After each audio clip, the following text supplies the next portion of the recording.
হযরত সুহাইব রাদিয়াল্লাহু তাআলা আনহু হইতে বর্ণিত আছে যে রাসূলুল্লাহ সাল্লাল্লাহু আলাইহি ওয়াসাল্লাম ইরশাদ করিয়াছেন, জান্নাতি লোকেরা যখন জান্নাতে পৌঁছিয়া যাইবে তখন আল্লাহ তাআলা তাহাদেরকে বলিবেন, তোমরা কি চাও?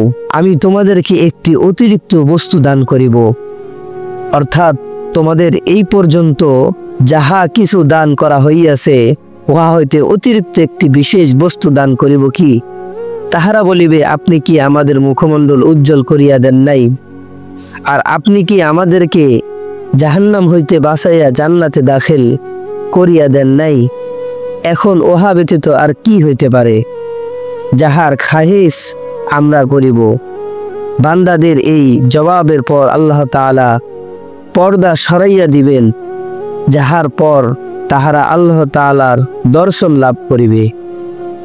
এখন তাহাদের অবস্থা এই হইবে যে এই পর্যন্ত যাহা কিছু পাইয়াছিল ওই সব কিছু হইতে তাহাদের রবের দর্শন লাভ করার নিয়ামত তাহাদের নিকট অধিক প্রিয় হইবে, তাহাদের নিকট অধিক পছন্দনীয় হইবে এবং সব কিছু যা পেয়েছিল সব কিছুর চেয়ে বেশি তৃপ্তি অনুভব করবে বান্দা আল্লাহ রাব্বুল আলামিনকে ওই সময় দেখার পরে।